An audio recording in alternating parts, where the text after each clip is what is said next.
So this will be part 4 of how to save a lot of money off getting your helicopter ratings. And if you guys haven't done so already, go ahead and like and subscribe if you like what you're seeing here. And by the way, if this channel ever makes any money, I'll actually use the money to fund a scholarship. So I'll give it all away in the form of a scholarship for helicopter training. So I've had several people send me emails and ask me about if they're already an airplane pilot or if they're working on their airplane rating. Would that help any? Does that make the ratings more affordable? And the answer is yes. If you're already an airplane pilot, particularly if you're an airplane pilot and you had 100 hours of PIC time, let's say you had 130 hours total time airplane pilot, without even an instrument rating, but you had 130 hours, which 30 was dual and 100 PIC. Well, you've met the PIC requirements for the commercial, and you could add on. You could get in the shortest route to get to a commercial helicopter rating would be to actually fly the gyro for 20 hours dual and 10 hours solo. That's the requirement that you'd have to then be able to get your gyroplane commercial rating, and then add on a helicopter rating with the R44. The reason I picked the R44 is the R44 is used more often for things like crop dusting. We're going to talk about crop dusting here in a minute. It's used much more commonly than the R22, obviously, for crop dusting, although I did have one student that got his ratings, actually bought a little R22.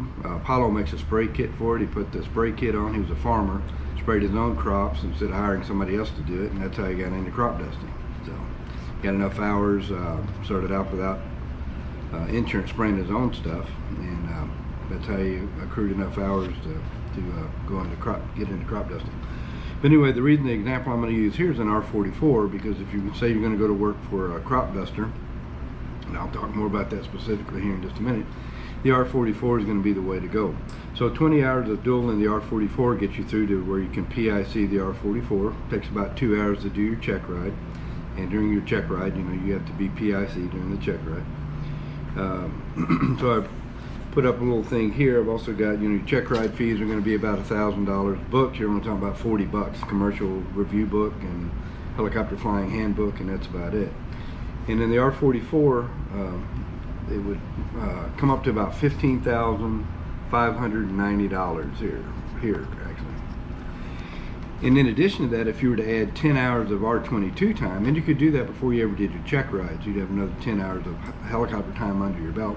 You could do 10 hours of dual in the R22, because then once you get your helicopter rating, you're also, all it takes is 10 hours to PIC the R22. And that would give you an additional 10 hours of helicopter time prior to doing your check ride. And that would bring the total up to about, $18,390 or so, all right? Now, if you're one of these guys that takes a few more hours to become proficient enough to pass the check ride, then it's going to cost you a little bit more. But most people, because we get to concentrate on mostly flying the helicopter and not doing a bunch of cross-country stuff and things that that are kind of low yield, in my opinion, most people become pretty proficient flying the aircraft in a relatively limited number of hours. So. And since I brought up crop dusting, we'll go ahead and talk more about it specifically here. So a lot of the guys that are coming here and getting their ratings through the gyroplane, they get the gyroplane, get a commercial helicopter rating in a relatively short period of time and a relatively much smaller amount of money than if you're just diving in for the better part of $100,000. These guys can get their ratings in anywhere from the $15,000 to $25,000 range, depending on exactly what your particular scenario is and situation and how you get it. But in this case, I've got several guys that are working for crop dusters. In fact, there's one that's actually doing it right now.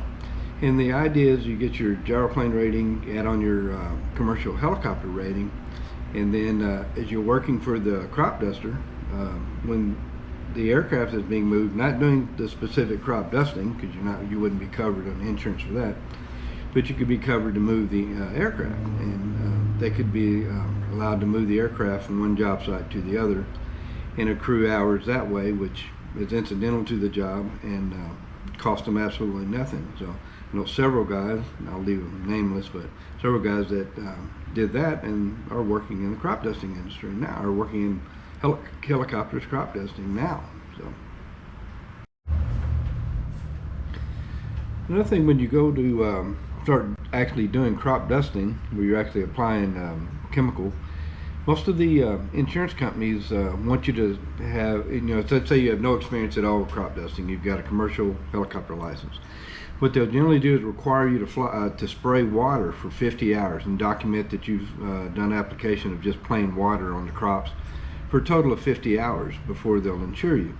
So if you're working for a crop duster and you manage to get your commercial helicopter rating and you can actually cut a deal with a crop duster. I can think of actually about 5 different students that cut deals that they're working for crop dusters, allowed them to spray water to get up the requisite experience so that they could be insured for doing crop dusting. And then what deal they cut with their employer to pay back the money for the flight time. I don't know, cut you whatever deal you can cut is what you can get.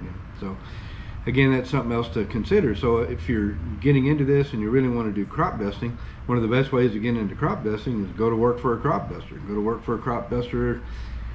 Most of the time they want you to work on the ground for them, loading chemicals and that sort of thing for 3 to 6 months. You need to learn all about the chemicals, and there's also an additional process where you can become a commercial applicator. Like here in Missouri, there's books that you can study, take a test, and get a commercial applicator's license and go to work crop dusting. So, for those of you that are either working for a crop duster or have the ability to actually work for a crop duster, that's a very good way to get into the industry, and you can usually do that with a fairly limited amount of money out of your pocket there.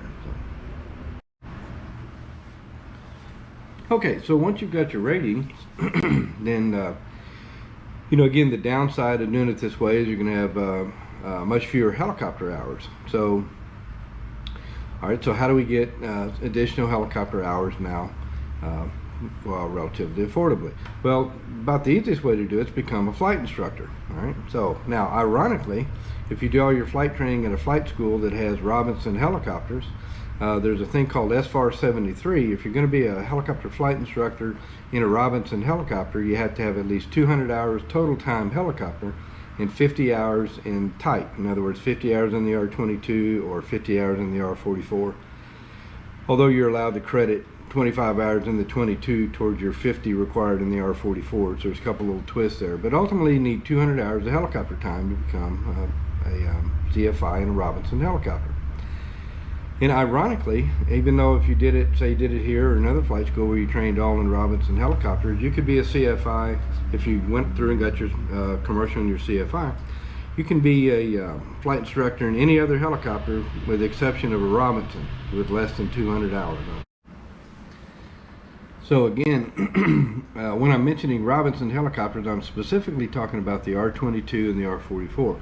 Well, guess what? The R-66 does not fall under SFAR 73.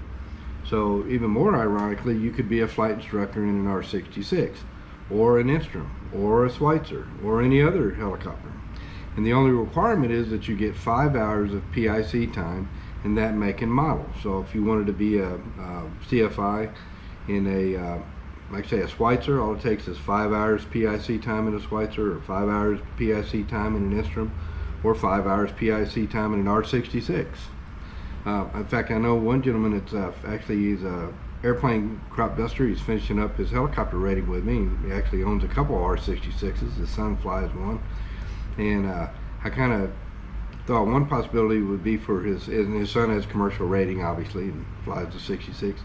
It'd be a perfect opportunity for his son to get his CFI, and then flight instructor teach his dad how to finish up his rating in the R-66. But it might cause a family tiff or so. So anyway, but it would be another example where somebody could do flight instruction with an R-66, and all you have to do is meet the 5 hour requirement. Right?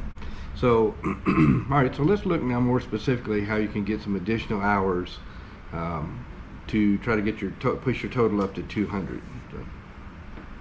So, when I did this, one of the first things I did, I bought my own helicopter. I bought a little cheap Brantley helicopter, and kind of an interesting story. When I bought the thing, I had relatively low helicopter hours, obviously, but as soon as I bought it, I went to work and did crop pollination for a season with it, and I almost paid for the helicopter the first season. So, and then after that, I did flight instruction with the Brantley until, once I got up over 200 hours of helicopter time. Actually, I had several hundred hours. I think I flew the Brantley for about 500 hours before I sold it.